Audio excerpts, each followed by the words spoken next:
AskReddit by Mockamario99. What's a funny memory you have that if you told someone, they'd think you're lying?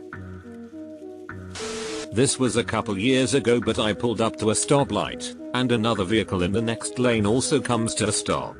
The car is filled with what looks like high school kids. The kid in the passenger seat notices me, taps on his window and starts doing the universal sign for rock, paper, scissors. I look at the light, which is still red, and immediately think fuck it and play along, so we start 1, 2, 3, shoot, and we tie. 1, 2, 3, shoot, we tie again. This keeps happening. All the young kids in the other car are involved and are screaming like woo-woo every time we tie. We literally got off like 15 rounds of rock, paper, scissors and tied every single time until the light turned green. I'm still high from that and hope all those guys are doing well. I love strange stoplight interactions. When I was in driver's training, 15yo, I was out for my first ever drive with the instructor, and at the first stoplight we got to, a car with a couple older teenagers in it pulls up next to us, revs their engine, and the driver rolls down his window and looks over at me with one eyebrow arched and says, "Wanna race?" My instructor was not amused, but it helped me laugh and relax on my first drive.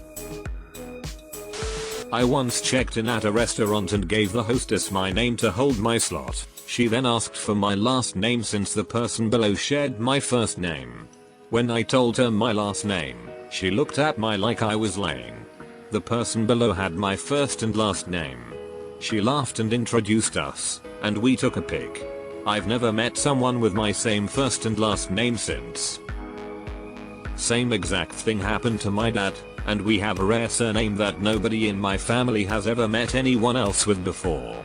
Funny thing is, since moving to that city and publishing his number in the phone book, my dad had been getting calls, voicemails he didn't understand, including collections and the other guy's young daughter asking why he disappeared and when will she see him again. So my dad got to yell at the guy to get his shit together. Started college. Saw my brother's best friend on campus, from a distance. Hard to miss. Nate's 6 feet 6 inches, skinny, long brown hair. Fitting of our childish friendship, I straight up open field tackle the guy.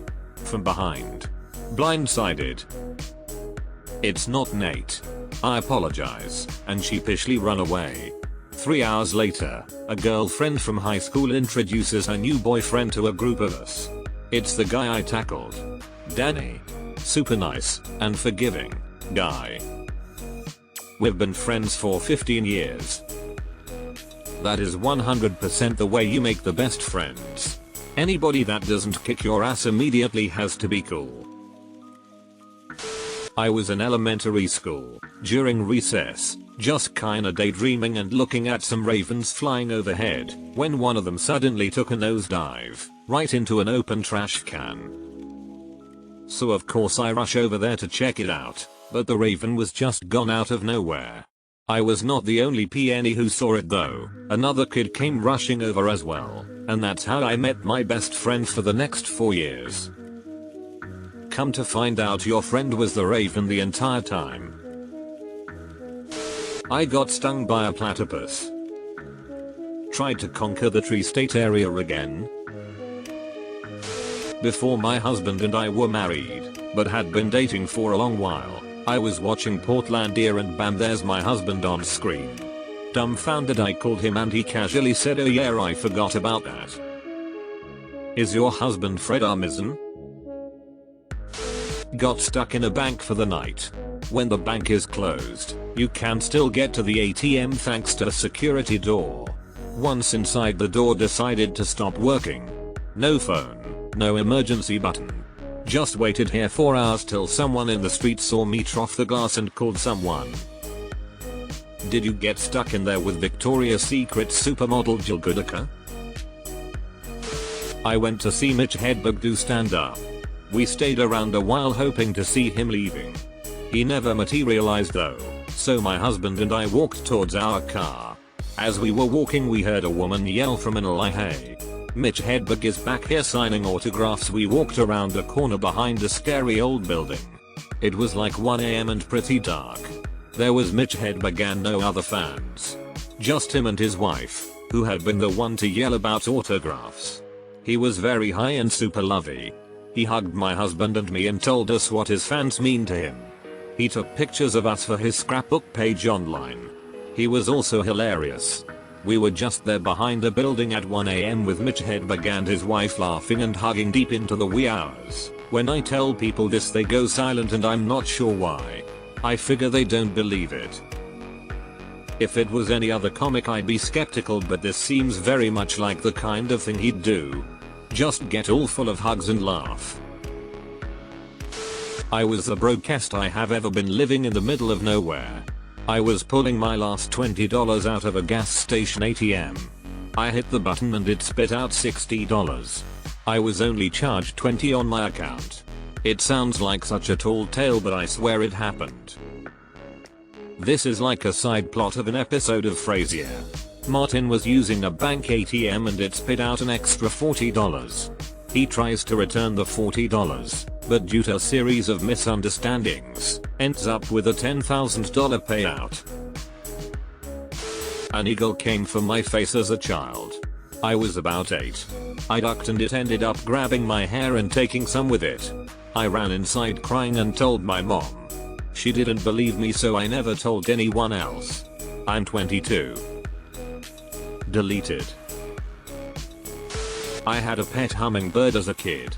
My mom found it injured on a sidewalk and nursed it back to health. It only had one eye and no depth perception, so we kept it inside. We'd let it buzz around the room, land on us, and all that jazz. My brother told his teacher about it, in 3rd grade, and the teacher actually called my mom and was like, "Your son has made up a crazy story and insists it's real." Reality was we had a pet hummingbird and that seemed crazy enough people didn't believe it. Deleted. Back in middle school I was walking back to class after lunch when someone chucked something down the hallway as hard as they could. My natural instinct was to jump up and catch it. It was a perfect catch and not a single person saw. It was a mozzarella stick. Did you eat it? I was walking on a biking trail when a woman rode past me on her bicycle.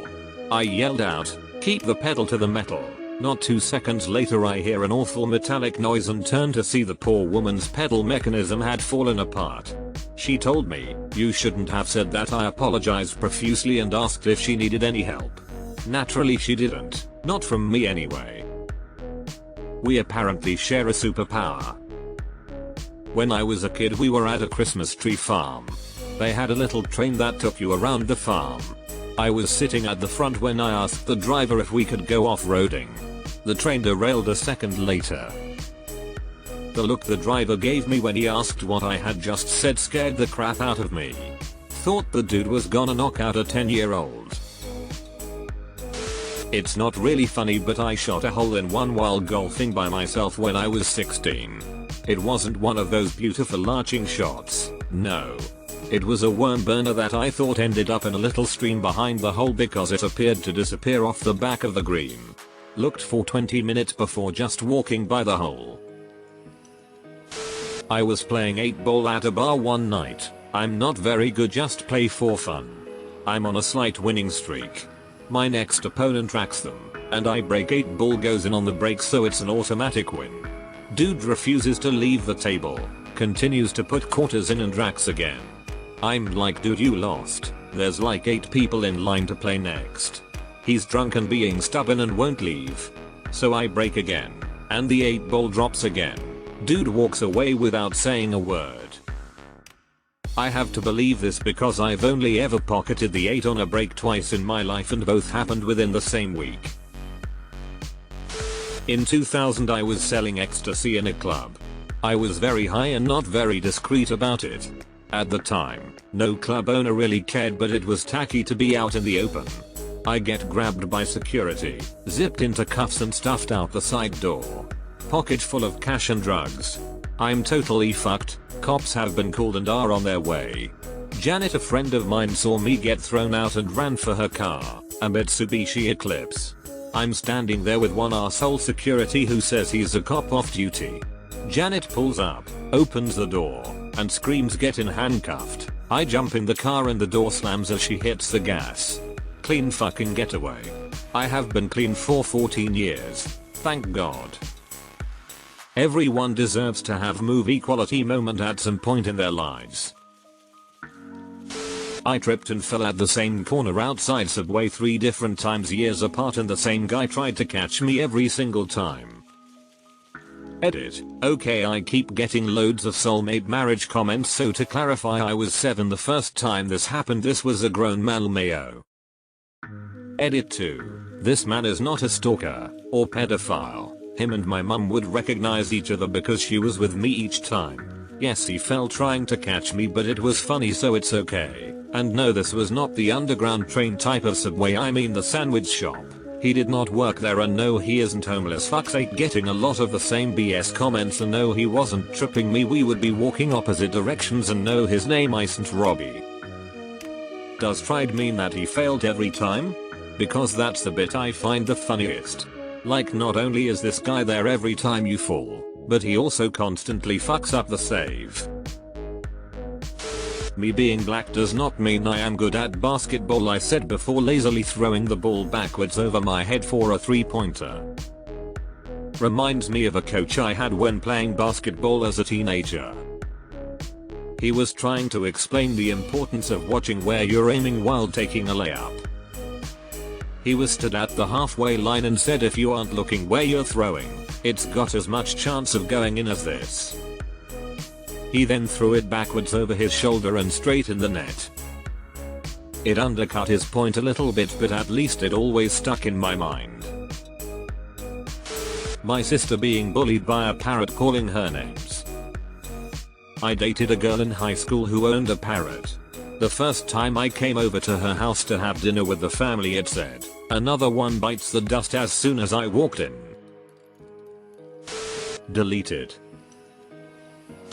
Was contract programming, dropping into the office every Friday. The assistant QA dude was there to take my work. Who died and left you in charge? Jeff died 2 days ago. No. That happened at my college retail job.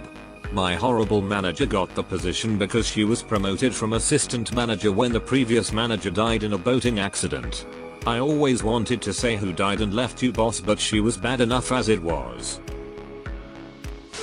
Background: my parents live in an old house, and my brother moved into one that's a bit of a fixer-upper. My dad knows how to do carpentry, electrical, and plumbing, and passed this knowledge on to us through home renovations. I am forbidden from using the phrase, "Hey guys, wouldn't it be hilarious if," because every time I do, that thing happens in the worst way possible, even if it's something wild and implausible. Would it be hilarious if the old porch was solid concrete? It was, with 1-inch thick rebar holding it together. Wouldn't it be hilarious if that wire was still live? It was, and power to the entire house was shut off. Someone wired this outlet in before the circuit breakers.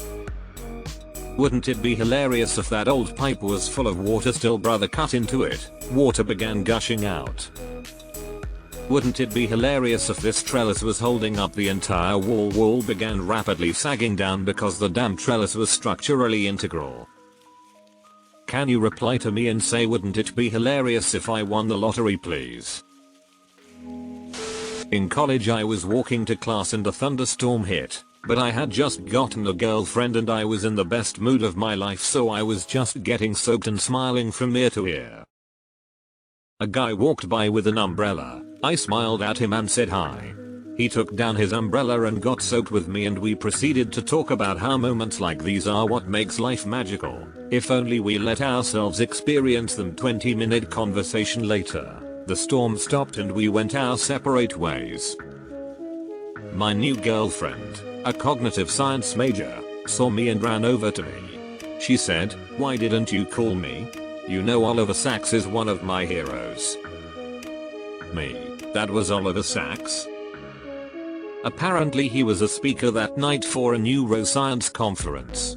He also has prosopagnosia, face blindness, so it's possible that he thought we knew each other when I said hi. I bet you they figured you didn't know them. People treat you differently when they know who you are.